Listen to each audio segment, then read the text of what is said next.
ایک طرف اس کو خدا اور اس کے لوگوں کے درمیان ایک چینل بھی بننا ہے، دوسری طرف ایک پوری قوم کو سنبھالنا ہے جن کے روزمرہ مسائل بے شمار تھے۔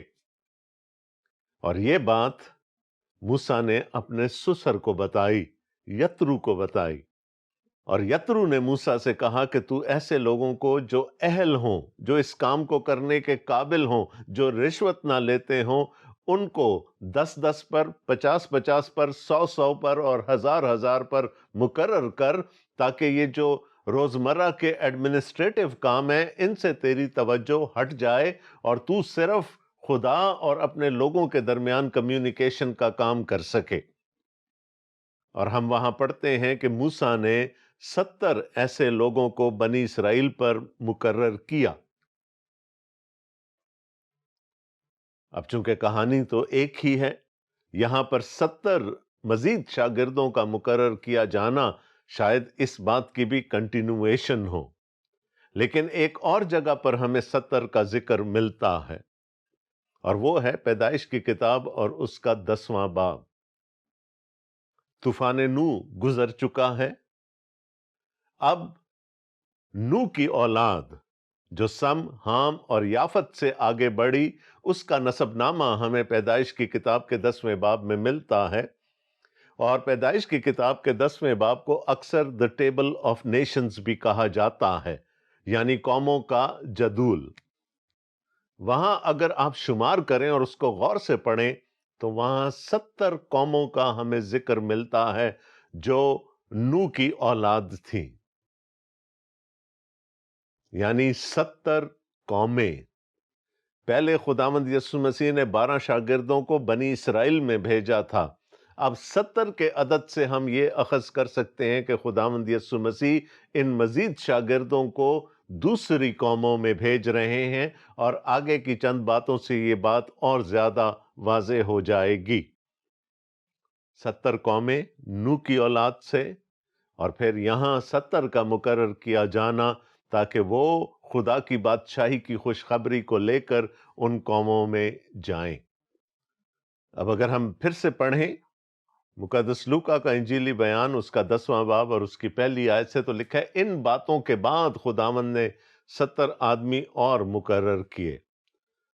7ویں باب کے آخر میں ہم نے پڑھا تھا کہ کچھ لوگ خداوند یسوع مسیح کے پیچھے چلنا چاہتے ہیں اور خداوند یسوع مسیح ان کو منع کر دیتے ہیں، کچھ کو خداوند یسوع مسیح بلاتے ہیں اور وہ کوئی نہ کوئی بہانہ بنا کر خداوند یسوع مسیح کے پیچھے آنا نہیں چاہتے۔ پچھلے باب کا موضوع شاگردیت تھا۔ اب یہاں پر لوکا ہمیں بتاتے ہیں کہ ان باتوں کے بعد، وہ باتیں جب ہو چکی تو خداوند یسوع مسیح نے 70 آدمی اور مقرر کیے، اور جس جس شہر اور جگہ کو خود جانے والا تھا وہاں انہیں 2 کر کے اپنے آگے بھیجا۔ یہ ایک طرح سے راہ ہموار کرنے گئے تھے، یہ ایک طرح سے اس جگہ کو تیار کرنے کے لیے جہاں خداوند یسوع مسیح جانا چاہتے تھے بھیجے گئے تھے، اور یقیناً ان میں غیر قوموں کے علاقے بھی شامل ہوں گے۔ آپ کو یاد ہے نا کہ جب خداوند یسوع مسیح اس دنیا میں آنے والے تھے تو خدا نے یوحنا بپتسمہ دینے والے کو 6 مہینے پہلے بھیج دیا تاکہ وہ آ کر اس کے بیٹے کی راہ درست کرے، اس کو اس دنیا سے انٹروڈیوس کرائے۔ اور یہاں پر خداوند یسوع مسیح ان 70 کو مقرر کر رہے ہیں کہ 2 کر کے وہ ان علاقہ جات میں جائیں جہاں پر خداوند یسوع مسیح جانے کا ارادہ رکھتے ہیں۔ اور وہ ان سے کہنے لگا کہ فصل تو بہت ہے لیکن مزدور تھوڑے ہیں، اس لیے فصل کے مالک کی منت کرو کہ اپنی فصل کاٹنے کے لیے مزدور بھیجے۔ اور آپ کو یاد ہوگا کہ خداوند یسوع مسیح اپنے شاگردوں کی اس بات سے ناراض ہوئے تھے، اور انہوں نے یہ کہا تھا کہ جو ہمارے خلاف نہیں ہے وہ ہماری طرف ہے، لہٰذا کسی کو منع نہ کرو۔ یہ کھیت بہت بڑا ہے، فصل بہت ہے، اور زیادہ سے زیادہ مزدوروں کی ضرورت ہے۔ یہ میرے اور آپ کے لیے بھی ایک سبق ہے کہ ہم بھی بجائے اس سے کہ اپنے ہم خدمت بھائیوں سے اور بہنوں سے حسد کریں، ان سے بغض رکھیں، ان سے نفرت کریں، ہمیں ہر ایک کو ویلکم کرنا ہے، ہر ایک کو علیحدہ علیحدہ خدمت دے کر خداوند یسوع مسیح نے اپنے کھیت میں مقرر کیا ہے، اور ہمیں ایک دوسرے کی برداشت کرنی ہے۔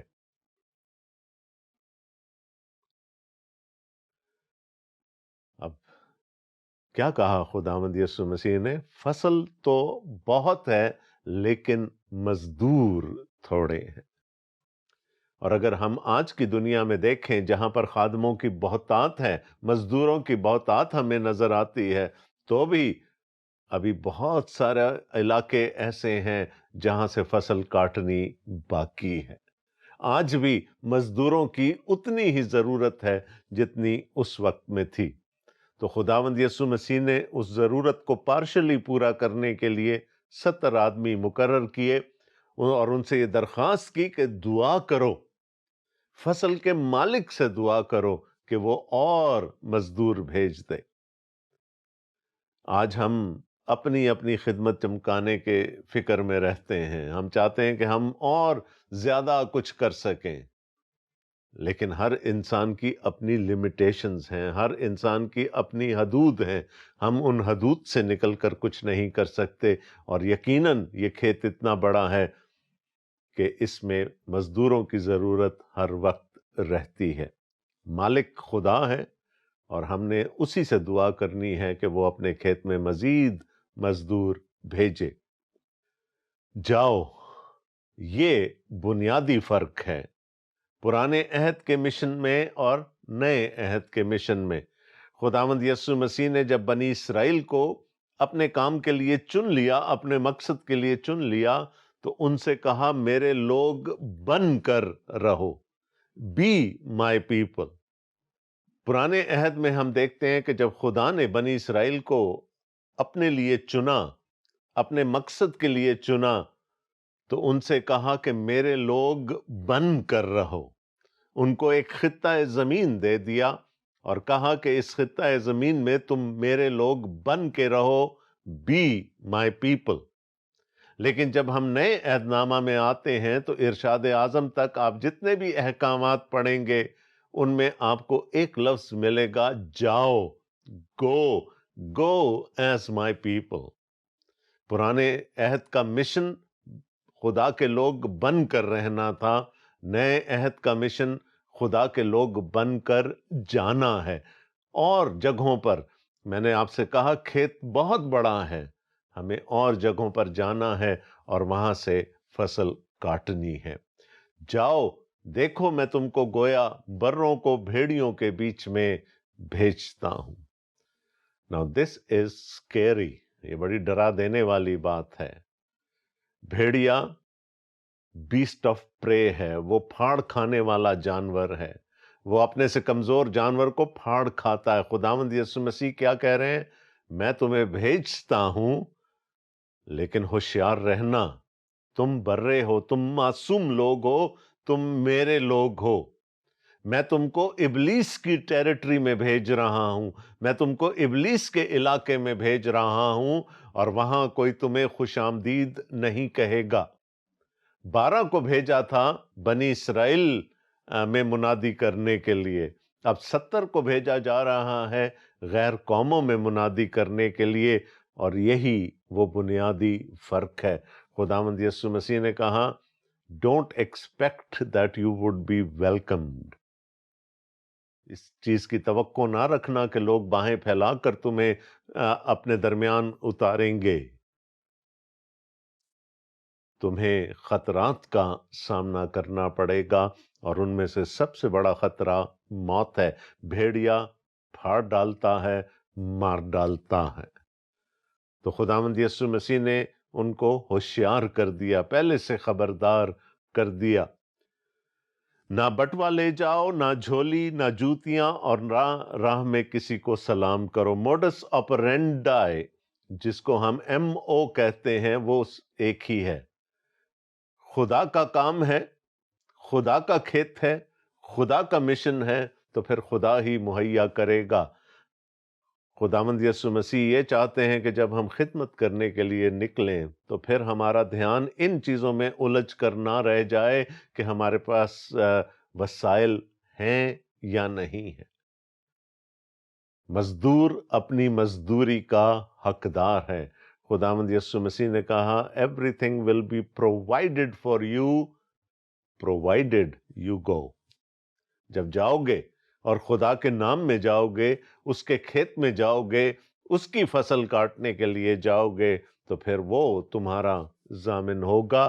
نہ بٹوا لے جاؤ، نہ جھولی، نہ جوتیاں، لیکن اگلی بات بڑی حیران کن ہے، نہ راہ میں کسی کو سلام کرو۔ اب یہ بڑی بے ادبی کی بات لگتی ہے کہ راہ میں کسی کو سلام نہ کیا جائے۔ ہمیں تو ہمارے بزرگوں نے یہ سکھایا کہ ہم سلام کریں، لیکن یہاں پر خداوند یسوع مسیح منع کر رہے ہیں کہ راہ میں کسی کو سلام نہیں کرنا۔ خداوند یسوع مسیح بے ادبی نہیں سکھا رہے۔ خداوند یسوع مسیح ان کو اپنی ترجیحات پر نظر رکھنے کے لیے کہہ رہے ہیں۔ اس زمانے کے بنی اسرائیل میں، خداوند یسوع مسیح کے زمانے میں سلام صرف سلام نہیں ہوتا تھا۔ اگر ایک سلام کرتا تھا تو دوسرا رک جاتا تھا، اور پھر خاندانوں کے حالات پوچھے جاتے تھے، سب رشتہ داروں کے حالات پوچھے جاتے تھے، اور یوں وہ ایک سلام آدھا گھنٹہ، ایک گھنٹے تک پھیل جاتا تھا۔ تو خداوند یسوع مسیح نے کہا کہ تمہاری نظر تمہارے مشن پر، تمہارے مقصد پر لگی رہنی چاہیے۔ اگر تم راہ میں آنے والے ہر شخص کو سلام کرو گے تو پھر وہ کام رہ جائے گا جس کے لیے میں تمہیں بھیجنا چاہ رہا ہوں۔ اور خداوند یسوع مسیح کی یہ بات نہایت ہی معنی خیز لگتی ہے۔ میرا تعلق خیبر پختونخوا سے ہے، اور میں بڑے وثوق سے آپ کو بتا سکتا ہوں کہ دو پٹھان جب آپس میں ملتے ہیں تو پہلے 10 منٹ وہ ایک ہی بات، دونوں ایک ہی بات ایک دوسرے سے کر رہے ہوتے ہیں۔ اگر ایک پوچھتا ہے کیا حال ہے تو دوسرا بھی پوچھے گا کیا حال ہے، وہ یہ نہیں بتائے گا کہ میرا حال کیا ہے۔ اگر ایک نے خاندان والوں کا حال پوچھا، دوسرا بھی خاندان والوں کا حال پوچھے گا، اپنے خاندان کا حال نہیں بتائے گا۔ جب 10-15 منٹ تک یہ سلسلہ چل جاتا ہے اور پھر وہ کہیں بیٹھتے ہیں تو پھر سوالوں کے جواب آنا شروع ہوتے ہیں۔ تو خداوند یسوع مسیح نے کہا کہ تمہیں وقت نہیں ضائع کرنا، تمہیں اپنی پرائیورٹیز، اپنی ترجیحات کا اندازہ ہونا چاہیے، اور کوئی بھی ایسی چیز جو وقت ضائع کرنے کا سبب بن سکتی ہے اس سے اجتناب کرنے کے لیے خداوند یسوع مسیح نے کہا۔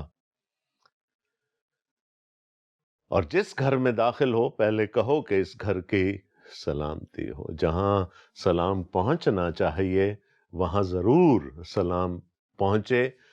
سلامتی چاہو، اس گھر کی سلامتی چاہو، اس گھر کے رہنے والوں کی سلامتی چاہو، جو گھر تمہیں ویلکم کرے۔ اگر وہاں کوئی سلامتی کا فرزند ہوگا تو تمہارا سلام اس پر ٹھہرے گا، نہیں تو تم پر لوٹ آئے گا۔ خداوند یسوع مسیح نے کہا جس گھر میں بھی داخل ہو اس گھر کی سلامتی چاہو، اسی گھر میں رہو، اور جو کچھ ان سے ملے کھاؤ پیو، کیونکہ مزدور اپنی مزدوری کا حقدار ہے۔ گھر گھر نہ پھرو۔ Again this is something which would waste time۔ اگر آپ آج ایک گھر میں ہیں، کل اٹھ کر دوسرے گھر میں جاتے ہیں، پرسوں تیسرے گھر میں جاتے ہیں، تو آپ کی پرائیورٹیز شفٹ ہوتی رہیں گی، آپ کا وقت ضائع ہوتا رہے گا۔ تو خداوند یسوع مسیح نے کہا کہ جو گھر تمہیں ویلکم کرے اسی میں ٹکے رہو، گھر گھر نہ پھرو، اور جو کچھ تم کو مہیا کیا جائے اس کو خوش دلی سے قبول کرو۔ گھر گھر نہ پھرو، اور جس شہر میں داخل ہو اور وہاں کے لوگ تمہیں قبول کریں تو جو کچھ تمہارے سامنے رکھا جائے کھاؤ۔ اگر شہر قبول کر لیتا ہے تو پھر شہر کی سلامتی چاہنی ہے، لیکن اگلی بات اگر میں ذاتی طور پر دیکھوں تو بڑی مشکل ہے۔ بہت سے علاقوں میں بہت سی ایسی چیزیں کھائی جاتی ہیں جو ہمارے حلق سے بھی نہیں گزریں گی، لیکن خداوند یسوع مسیح کا حکم کیا ہے کہ جو کچھ تمہارے سامنے رکھا جائے کھاؤ۔ اب یہ اگر ہم اپنے ہی ملک کے دوسرے علاقوں میں گئے تو شاید ہمیں اتنی مشکل نہ ہو، لیکن اگر ہم دوسرے ممالک میں گئے ہیں، اور میں یہ اپنے تجربے سے بتا سکتا ہوں کہ کچھ ممالک میں حلق سے کھانا اتارنا بڑا مشکل کام ہوتا ہے، لیکن خداوند یسوع مسیح کا حکم یہ ہے کہ پھر جو کچھ سامنے رکھا گیا ہے اسے کھاؤ، اور وہاں کے بیماروں کو اچھا کرو اور ان سے کہو کہ خدا کی بادشاہی تمہارے نزدیک آ پہنچی ہے، جو کچھ تم دے سکتے ہو ان کو دے کر آؤ۔ وہ تمہاری خاطرداری کر رہے ہیں، وہ تمہارے رہائش کا، تمہارے کھانے پینے کا ذمہ اٹھا رہے ہیں، تو جو کچھ تمہارے پاس ہے پھر تم ان کو دے کر آؤ، اور اس میں سب سے پہلی چیز کیا ہے؟ خدا کی بادشاہی کی خوشخبری۔ یہ بتانا ہے کہ خدا کی بادشاہی قریب آ چکی ہے، نزدیک آ پہنچی ہے، اس کے ساتھ ان کے بیماروں کو اچھا کر دو۔ یعنی جو کچھ ان کے پاس ہے وہ تمہیں آفر کریں گے، اور جو کچھ تمہارے پاس ہے پھر تم لوٹا سکتے ہو ان کو ان کی محبت کا صلہ۔ لیکن جس شہر میں داخل ہو اور وہاں کے لوگ تمہیں قبول نہ کریں تو اس کے بازاروں میں جا کر کہو کہ ہم اس گرد کو بھی جو تمہارے شہر سے ہمارے پاؤں میں لگی ہے تمہارے سامنے جھاڑے دیتے ہیں، مگر یہ جان لو کہ خدا کی بادشاہی نزدیک آ پہنچی ہے۔ ایک ہی فقرہ دو دفعہ دہرایا جا رہا ہے، خدا کی بادشاہی نزدیک آ پہنچی ہے، اور جب کوئی چیز اتنے تواتر سے دہرائی جاتی ہے تو اس کا مطلب یہ ہوتا ہے کہ یہ اہم ہے، یہ خدا کی نظر میں، یہ ہمارے خداوند کی نظر میں اہم ہے کہ ہم اس کی بادشاہی کی خوشخبری لوگوں تک پہنچا دیں۔ جو شہر قبول کرے اس کی سلامتی چاہو، ان کے ساتھ رفاقت رکھو، ان کے بیماروں کو اچھا کر دو، لیکن جو شہر تم کو قبول نہ کرے تو اپنے پاؤں کی گرد جھاڑ دینا۔ اب اس بات کو سمجھنے کے لیے بھی ہمیں پہلی صدی عیسوی میں جانا پڑے گا۔ یہودی عمومی طور پر غیر یہودیوں سے نفرت کرتے تھے، وہ ان کو کتے اور نامختون جیسے القابات سے مخاطب کیا کرتے تھے، اور وہ اس لیے کہ کوئی نامختون اور کوئی کتا خدا کی بادشاہی کا وارث نہیں ہو سکتا۔ انہوں نے اپنے گرد اونچی اونچی دیواریں قائم کر رکھی تھیں، اور وہ کسی طرح کا بھی سوشل رشتہ اپنے ارد گرد کی رہنے والی دوسری قوموں سے نہیں رکھنا چاہتے تھے۔ حتیٰ کہ جب وہ کسی ایسے علاقے میں جاتے تھے جو غیر قوموں کا علاقہ کہلاتا تھا تو واپسی پر اس کی سرحد پر کھڑے ہو کر وہ اپنے بال جھاڑتے تھے، اپنے کپڑے جھاڑتے تھے اور اپنی جوتیاں جھاڑتے تھے، اور یہ سمبولکلی تھا کہ اس ملک کا یا اس علاقے کی گرد بھی ہمارے ساتھ اس مقدس سرزمین پر نہ جائے جس میں اب ہم داخل ہونا چاہتے ہیں۔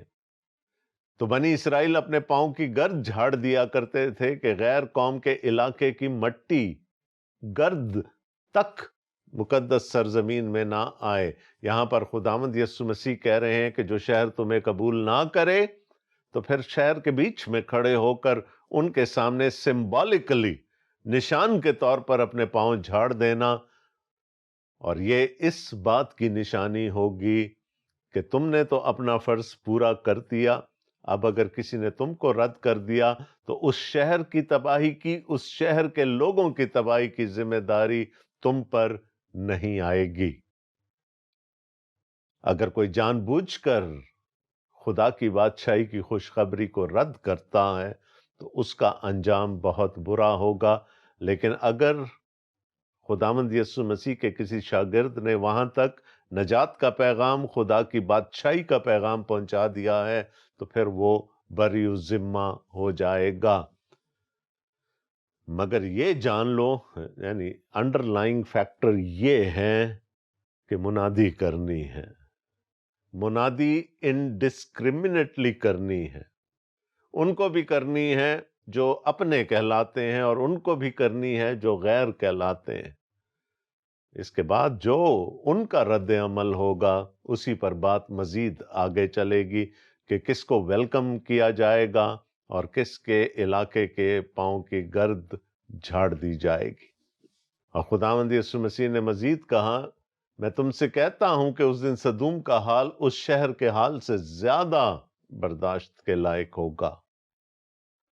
ہمیں معلوم ہے کہ سدوم اور امورا پرانے عہد کے وہ دو شہر تھے جو اب ہمارے لیے ایک سمبل، ایک علامت بن چکے ہیں، اور وہ اپنی تباہی کے باعث ہمارے لیے علامت بنے کہ انہوں نے خدا کے کلام کو قبول نہ کیا، انہوں نے خدا کے بھیجے ہوئے لوگوں کے ساتھ بدفعلی کرنا چاہی، اور پھر کس طرح سے خدا نے ان دونوں شہروں پر تباہی بھیجی۔ تو خداوند یسوع مسیح کہہ رہے ہیں کہ آج بھی اگر کوئی شہر خدا کے بھیجے ہوئے لوگوں کو قبول نہیں کرتا، آج بھی کوئی گھر خدا کے بھیجے ہوئے لوگوں کو قبول نہیں کرتا، اور خدا کے لوگ اپنی ذمہ داری پوری کر کے وہاں اپنی پاؤں کی گرد جھاڑ کر آ جاتے ہیں، تو پھر اس شہر کا حال سدوم کے حال سے بھی برا ہوگا۔ وہ شہر بھی پھر خدا کی عدالت سے بچ نہیں پائے گا۔ تو دوستو، شاگردیت کا مشن کا مضمون آگے چل رہا ہے، ایک طرح سے ترقی ہو رہی ہے۔ 12 کو بھیجا گیا، اس کے بعد 70 اور کو بھیجا گیا۔ 12 کو بنی اسرائیل میں بھیجا گیا، 70 کو غیر قوموں میں بھیجا گیا۔ کام ایک ہی کرنا تھا، لیکن طریقہ کار تھوڑا سا مختلف ہو گیا، کیونکہ اب اپنوں میں نہیں جا رہے، اب غیروں میں جا رہے ہیں۔ اور اس کے بعد اسی موضوع پر ہمیں ایک اور تعلیم ملے گی اس انجیلی بیان کے بالکل آخر میں، اور اس وقت میں پھر آپ کی توجہ دلاؤں گا ان دو ابواب کی طرف، اور پھر ہم یہ کمپیریزن کریں گے کہ وہاں جا کر جو کچھ خداوند یسوع مسیح نے کہا اس کے کیا معنی ہیں۔ دوستو، آج کے پروگرام کا وقت ختم ہوا چاہتا ہے۔ اگر آپ کے ذہن میں کوئی سوال ہو، آپ کچھ پوچھنا چاہتے ہوں، تو ضرور ہم سے رابطہ کیجیے گا۔ ہمارے رابطے کی تمام تر تفصیلات آپ کی اسکرین پر نمودار ہو رہی ہوں گی۔ آپ کسی بھی وسیلے سے ہم سے رابطہ قائم کر سکتے ہیں۔ نہ صرف یہ، بلکہ ہمارے پروگرام کے بارے میں اپنی قیمتی رائے سے بھی ہمیں آپ آگاہ کر سکتے ہیں، تاکہ ہم اس کو مزید سنوار سکیں، مزید نکھار سکیں۔ اگلے پروگرام تک کے لیے اپنے میزبان ڈاکٹر آصف جان کو اجازت دیجیے گا۔ خدا حافظ۔